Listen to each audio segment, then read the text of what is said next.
C'est dans ces ateliers à Nouadhibou, capitale économique de la Mauritanie, que sont fabriqués les wagons destinés à transporter le fer brut. On assemble ici aussi les wagons-citernes et ceux qui sont réservés aux passagers.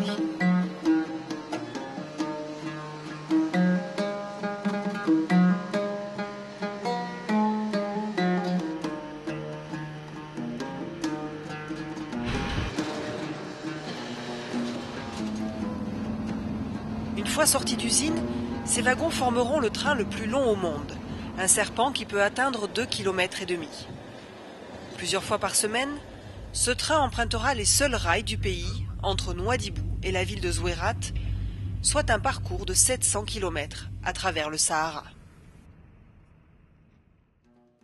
La ville de Nouadhibou jouit d'une position géographique enviable. Elle est proche de l'océan Atlantique qui la ceinture de tous les côtés et bénéficie d'un climat moins chaud et moins poussiéreux que celui de la capitale mauritanienne. Il y a quelques années, on vivait à Nouadhibou comme sur une île. Pour en sortir, il fallait attendre l'avion ou le train dont le trajet est limité au nord du pays. Aujourd'hui, la ville respire.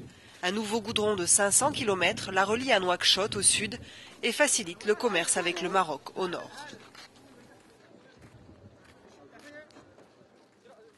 Grâce à cette route et à ses ports industriels et artisanaux, Nouadhibou, de son ancien nom, Port Étienne, est plus que jamais un pôle économique d'excellence.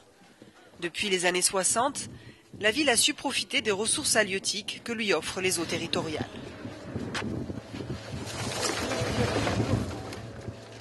Les côtes de Nouadhibou sont particulièrement riches en poissons. De nombreuses espèces sont pêchées au nord du pays, les céphalopodes, les pélagiques, les poissons de fond et les crustacés.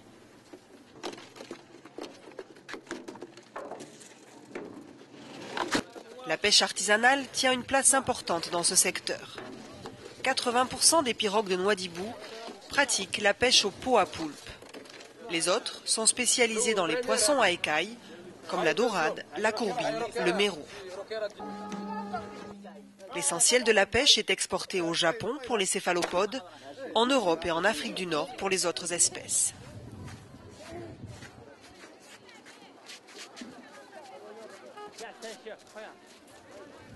Les populations de Nouadhibou doivent beaucoup à la mer.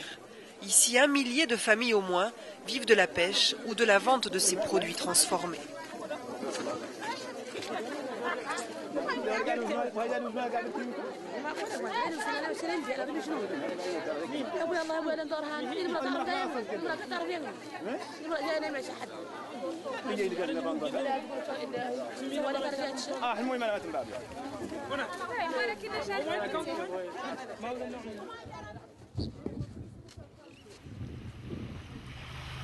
La ville a 2 monuments qu'elle n'est pas prête à abandonner, l'océan et le train.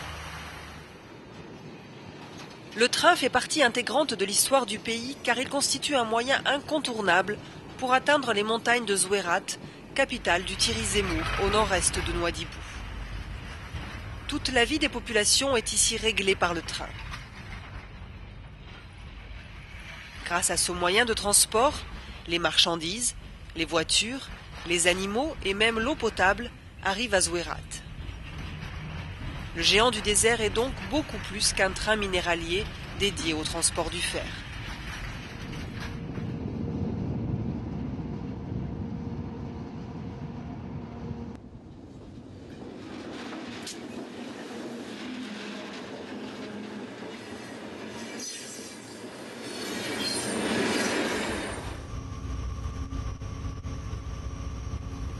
Si vous voulez vous rendre à Zouérat, vous devez savoir qu'il n'y a pas d'heure fixe pour le départ du train. Assis sur une natte ou sur leur valise, les passagers attendent dans ce qu'ils appellent la gare. En fait, plutôt un simple arrêt sur le sable le long des rails. Certains préparent leur nourriture à même le sol, tandis que d'autres commencent leur nuit. Une nuit souvent interrompue par la ronde du policier qui veille sur la sécurité des lieux.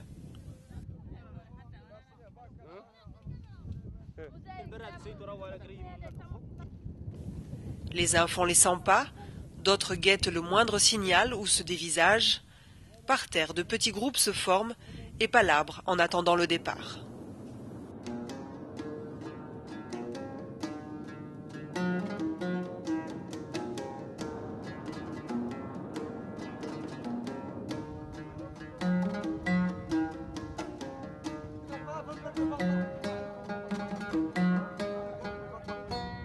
La première épreuve, celle du temps qui dure et s'allonge au fil des heures, débute ici, sur le sable. Il faudra ensuite beaucoup de patience et de résistance pour accepter un voyage qui peut durer 20 heures.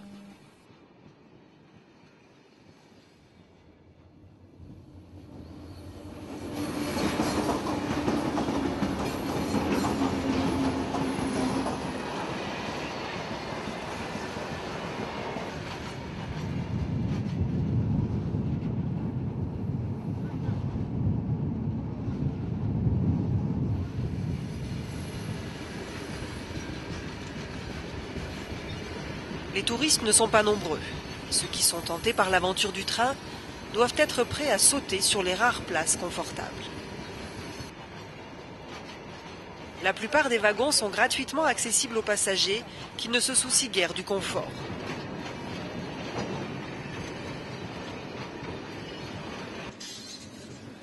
En général, les voyageurs sont prêts à s'installer n'importe où, pourvu qu'ils arrivent à Zouérat, quitte à prendre place tout au fond d'un wagon vide.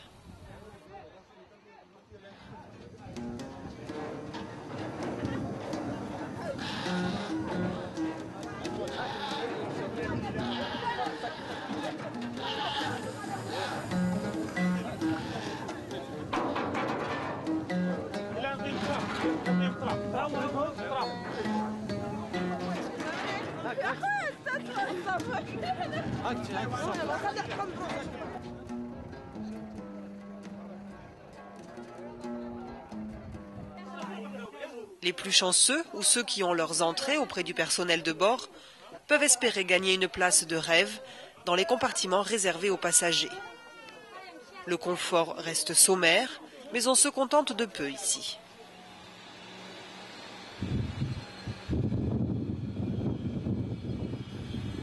Dans un énorme grincement de ferraille, les wagons se mettent à trembler.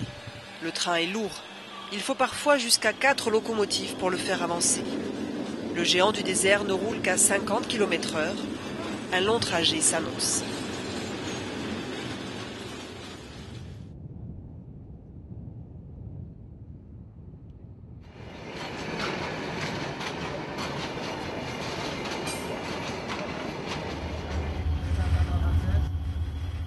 Dans la cabine, le conducteur est aux commandes et tout semble se passer normalement.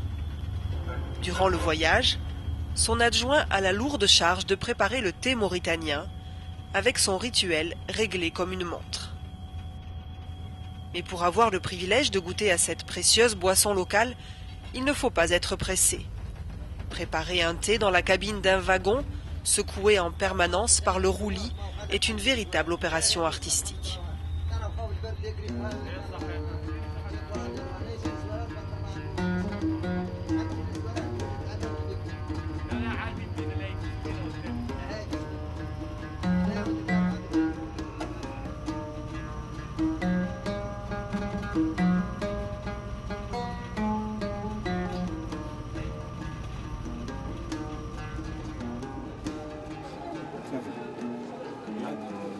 On se bouscule toujours dans ce train car il est l'unique moyen de transport entre Nouadhibou et Zouérat. Alors, durant les longues heures de trajet, le contrôleur essaie de faire régner la quiétude parmi tant de monde.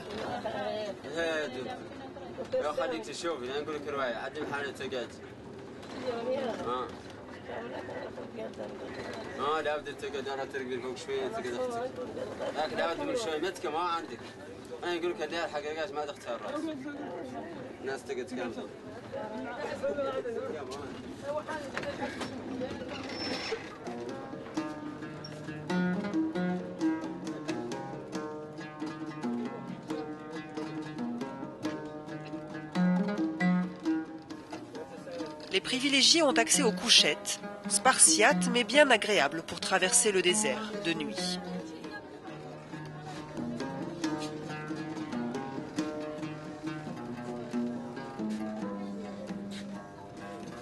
D'autres voyageront assis par terre, entassés dans un couloir, acceptant avec fatalité les conditions d'un voyage éprouvant.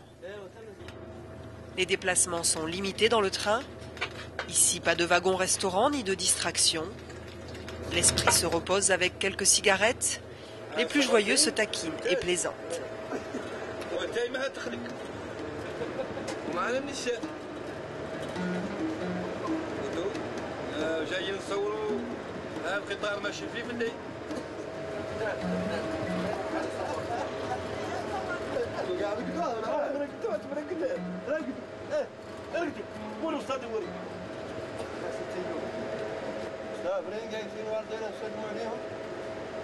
Dans ce petit espace, les voyageurs n'ont pas le choix. Ils doivent se comporter comme une seule famille soudée, implorant les écritures sacrées et la protection du Seigneur Tout-Puissant.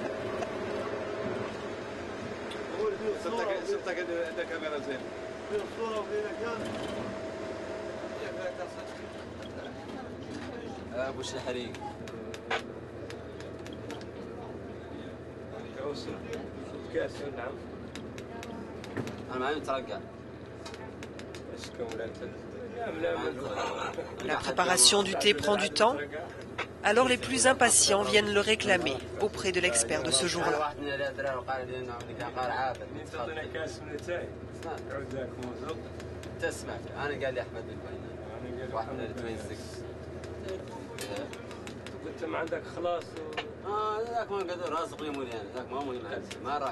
رازق مولين ذاك ما يخرع ذاك ديالي انا وقف لي كبار رقاش بكى لا وقف هنا ترقدت الحق انا زر تحت انا سمعت كلامك قلت دور ان شاء الله ترى من عبد الله ما ترى مرة لا ان شاء الله الكلام يتعدد هذا صدق ما عنده مشكله لا انت ما تفهم يا راجل صبرنا دور صبر ما على الجنه دور ان شاء الله الكلام يعدد مشكلته طيابه ما هو طايف Le thé est un remontant et suffit à nourrir son homme des heures durant. Mais le thé a surtout une fonction sociale en Mauritanie. Aucune discussion, aucune convivialité n'est possible sans le claquement des verres qui rythme la conversation. Dans le train, le service nécessite de véritables acrobaties.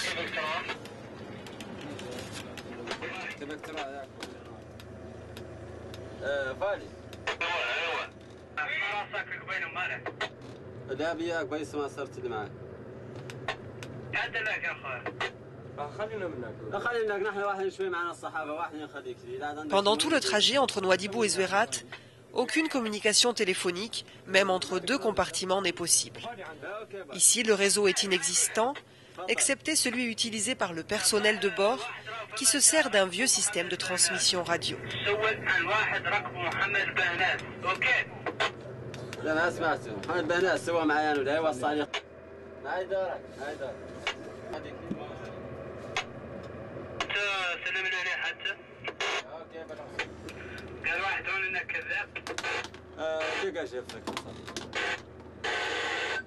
تحت